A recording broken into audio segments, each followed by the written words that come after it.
శ్రీగురుభ్యో నమః. గజాననం పార్వతీప్రియనందనం మోదకప్రియం గరికమాళాశోభితం నమామి విఘ్నేశ్వర పాదపంకజం. మిథున రాశి వారికి విశ్వావసునామ సంవత్సర శుభాశిష్యులు తెలియజేస్తూ, ఈ సంవత్సరం మిథున రాశి వారికి ఆదాయం 14, వ్యయం 2, రాజ్యపూజ్యం 4, అవమానం 3.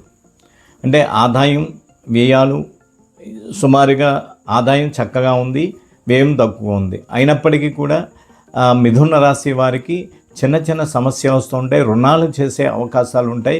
వీరికి తాహతకు తగ్గ పనులు చేసి దానివల్ల కాస్త ఇబ్బంది పడే అవకాశాలు నడుస్తూ ఉంటాయి. జన్మస్థానంలో ఈ సంవత్సరం మిథున రాశి వారికి గురు ప్రభావం వల్ల వారికి భక్తి పారవస్యంలో ఉండి తీర్థయాత్రలు చేయటం, చక్కగా అన్నింటా కూడా అనుకూలంగా ఉండడం, వీరికి పెద్దవారి యొక్క అనుకూలత, వీళ్ళకి అనుకున్నటువంటి సమస్యలన్నీ కూడా నివృత్తి జరిగి మంచి అవకాశాలు ఉన్నాయి. తర్వాత వ్యాపారపరంగా, ఉద్యోగపరంగా, వీళ్ళు చేతి వృత్తిపరంగా ఏది చేసినప్పటికీ కూడా గురు ప్రభావంలో వీళ్ళకి కలిసి వస్తుంది, ఆకర్షణీయంగా ఉంటుంది. అన్ని విధాలా ఈ సంవత్సరం చాలా చక్కగా ఉంటుంది.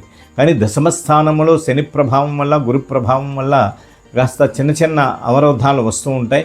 అనుకున్న పనులు 2-3 వాయిదాలు పడి చివరికి పూర్తయ్యే అవకాశాలు ఉంటాయి.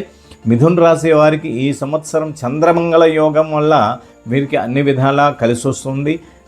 వివాహం కానిటువంటి వారికి వివాహం జరగడం, ఉద్యోగం బాగుంటుంది, ఉద్యోగ విషయాలు అనుకూలంగా ఉంటుంది. ఇంట్లో కుటుంబ సభ్యులతో సఖ్యత ఏర్పడుతుంది. బయట పబ్లిక్ వే అంతా కూడా అంతా అనుకూలంగా ఉంటుంది, ఇబ్బంది అయితే ఏమి ఉండదు.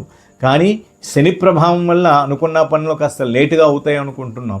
అయినప్పటికీ కూడా ఆ శని ప్రభావానికి సంబంధించి చిన్న చిన్న పరిహారాలు చేసుకుంటే అది కూడా మనకి సానుకూలంగా ఉండే అవకాశం ఉంది. ఆ శనీశ్వరుడు మనకు అన్ని విధాలా బాగుంటుంది. తర్వాత శనీశ్వరుని యొక్క అనుగ్రహం కలగడానికి శనిత్రయోదశి వస్తూ ఉంటుంది. సంవత్సరానికి 2-3 పర్యాలు వస్తూ ఉంటుంది. ఈ 2-3 వాటిల్లో మందపిల్లి క్షేత్రం, లేకపోతే మీకు దగ్గరలో ఉన్నటువంటి శివాలయంలో ఉన్నటువంటి నవగ్రహాలకు వెళ్ళి అక్కడ శనీశ్వరుడికి కాస్త నువ్వుల నూనె, నల్లగా ఉన్నటువంటి బెల్లం ముక్క అక్కడ పెట్టి నమస్కారం చేసినట్లయితే ఆ శని దోషం నివృత్తి అయిపోతూ ఉంటుంది. ఈ సంవత్సరము మిథున రాశి వారికి అదృష్ట సంఖ్య 8.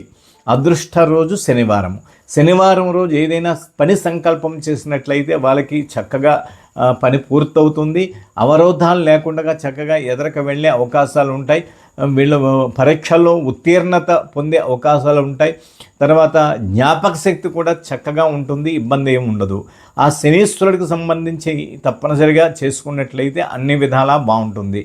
ఈ శనివారం రోజు తప్పనిసరిగా మీరు ఒక ఆలయానికి వెళ్ళి అక్కడ స్వామివారి యొక్క దివ్య దర్శనం చేసుకున్నట్లయితే అన్ని విధాలా బాగుంటుంది. నమస్కారం.